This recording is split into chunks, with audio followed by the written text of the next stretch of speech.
Hi అండి, good evening అందరికీ. అందరూ ఎలా ఉన్నారు? బాగున్నారా? నేనైతే చాలా చాలా బాగున్నాను. మీరందరూ కూడా బాగుండాలని ఆ దేవుని మనస్ఫూర్తిగా కోరుకుంటున్నాను. అలాగే ఎవరైనా మన వీడియోస్ ఫస్ట్ టైం చూస్తుంటే నా వీడియోస్ ఫస్ట్ టైం చూస్తున్నట్టుంటే ప్లీజ్ సబ్స్క్రైబ్ చేసుకోండి. అలాగే వీడియో నచ్చితే తప్పకుండా లైక్ చేయండి.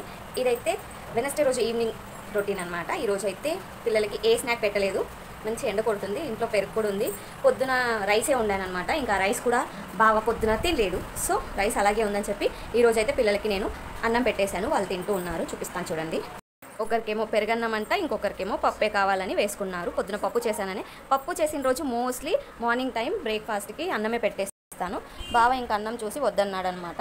ఆయన కొన్నిసార్లు తింటాడు, కొన్నిసార్లు తిన్నాడు మార్నింగ్ అన్నం. అందుకోసమని ఇంకా ఆయన వద్దంటే సరే అని చెప్పి ఇంకా వదిలేశాను. ఇంకా అదే ఇప్పుడు ఉంది కదా, వేస్ట్ చేయడం ఎందుకని పిల్లలకి అదే పెట్టాను. స్నాక్ కూడా ఏం లేదని. ఇంకా చూద్దాం. అలాగే నేనైతే పొద్దున్న చేసిన పప్పు ఉంది కదా అని ఇక్కడైతే కాకరకాయ ఫ్రై చేద్దామని కాకరకాయ అయితే తీసి పెట్టుకున్నాను. కాకరకాయ ఫ్రై చేస్తే నాకు రేపు మార్నింగ్ పిల్లలకి హడావుడిగా కూడా ఉండదు. రేపు పొద్దున కాకరకాయ తీసుకెళ్తారు వాళ్ళు హ్యాపీగా. మీలో ఎవరికైనా కాకరకాయ ఇష్టమా అన్నది కామెంట్ చేయండి. ఎంతమంది పిల్లలు వాళ్ళ పేరెంట్స్ పిల్లలకి కాకరకాయ పెడుతున్నారు, తింటారు ఇష్టంగా అన్నది కామెంట్ చేయండి. మన సబ్స్క్రైబర్స్లో ఎవరైనా కాకరకాయ పెడుతున్న పేరెంట్స్ ఉన్నారా లేదా అని నాకు కూడా ఒక చిన్న ఐడియా ఉంటుంది కదా, సరేనా?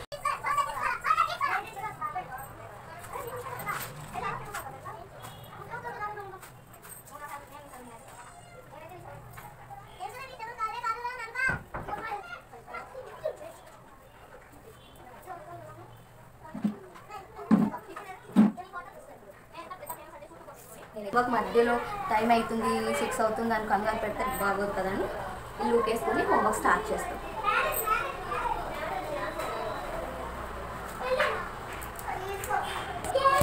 బయట ఊకేసాను కదండి. ఇదిగో చూడండి, ఇవి లాస్ట్ టైం పురుగులు వచ్చాయని చెప్పాను కదా, అవే అన్నమాట. అమ్మ చెప్పింది ఎండకు పోయమని. ఇవాళ అయితే ఎండ వచ్చిందని ఎండకు పోసాను. పురుగు చచ్చిపోయినట్టుంది కానీ తను చెరగాలిగా.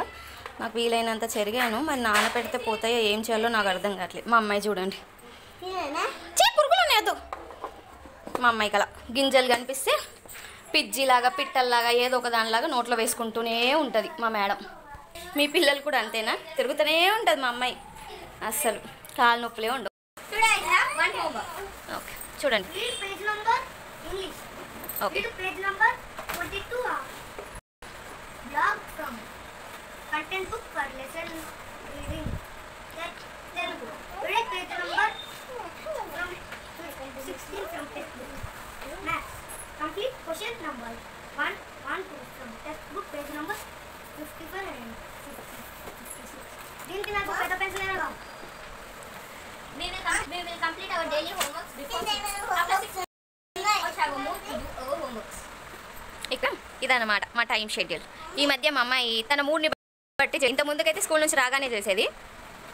ఈరోజు ఒకరోజు ఇలా చేస్తుంది. ఎందుకంటే ఇవాళ మా అమ్మాయికి హిందీలో ఈ పెట్టించారు. ఈ రాయనికి రాలేదు. ఈ నన్ను రాపించమనింది. నేను రాపించాను, నువ్వే రాయాలి అని చెప్పగానే బుక్ క్లోజ్ చేసేసి నేను తమ్ముడు వచ్చాక చేసుకుంటానని చెప్పింది. అలా ఉంటుంది మా అమ్మాయి.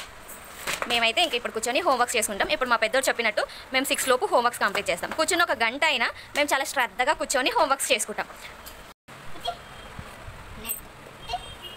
అమ్మ బాగా చదువుకుంటున్నా, నువ్వు చదువుకుంటున్నావా?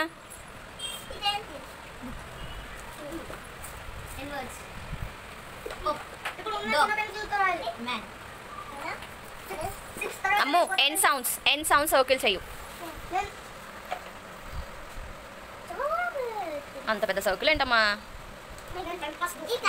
కైట్ లెటర్ ఏంటి?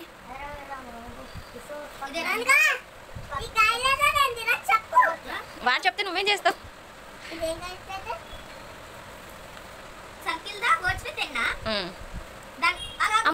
నేను తీయ.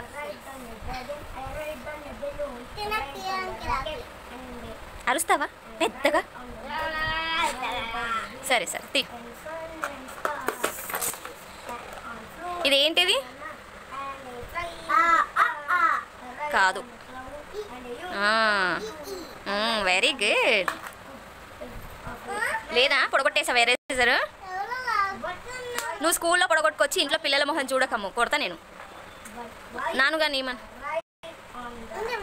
ఉందా? బంగటల్లి అందుకే అయిందబ్బా అనుకున్నా. సరే రై, స్లీపింగ్ లైన్ రై. లైన్ పైన స్లీపింగ్ లైన్. మళ్ళీ ఎందుకు బ్యాగ్లో పెట్టుకుంటున్నావు? రాస్తున్నావు కదా, చైలో పట్టుకోవచ్చు కదా. స్లీపింగ్ లైన్, చిన్న స్టాండింగ్ లైన్, చిన్నది. ఉల్టా రాస్తున్నావు, ఇలా రాయాలి. And the wind and the sun and the stars on a floating banana and playing guitar. I ride on it. And a unicorn too. I ride in the sea of a magical shooting stars. It's so much fun than the riding in a car. Correct గానే చదవాలి. Mummy correct గానే చెప్తాను కదా pencil. మా అమ్మాయి అయితే సక్సెస్ఫుల్గా కాస్త అటు ఇటుగా ఈ రాయటం అయితే వచ్చేసింది. నేర్చుకున్న కొత్త విషయం చాలా చాలా హ్యాపీగా ఫీల్ అయిపోయి ఎగ్జైట్ అయిపోతుంది. చూడండి, ప్రతి లెటర్కి తన మురిపెం కాదు అసలు. ఇద్దరికి చెరో ఎక్స్ట్రా వర్క్. మా డాడీ గారికి ఈవీఎస్లో మాత్రమే బ్లాక్ 3 జరుగుతుంది. మా పెద్దోడికి సోషల్లో బ్లాక్ 4, 5 అయ్యాయి అన్నమాట. అవి 2 చదివి వాడు ఈరోజు సోషలింగ్ ఎక్స్ట్రా వర్క్ చేస్తున్నాడు. ఇంకో సబ్జెక్టులు ఉంది కానీ ఈరోజుకి 2 బ్లాక్స్ ఎక్స్ట్రా వర్క్ చాలని ఇక్కడికి ఆపేసాం. ఆల్రెడీ 6 దాటేసింది మాకు, ఇంకా చాలు. మా డాడీ గారికి వేరే సబ్జెక్ట్స్ ఏం కాలేదు. ఇప్పటికైతే ఇద్దరు అట్ ఏ టైం డిక్టేషన్ రాస్తూ ఉన్నారు. మీరు ఎక్స్ట్రా వర్క్ చేపిస్తారా మీ పిల్లలతో? ఎంతమంది ట్యూషన్స్కి పంపిస్తారు పిల్లల్ని? ఎంతమంది ఇంట్లో చదివిపిస్తారు చెప్పండి.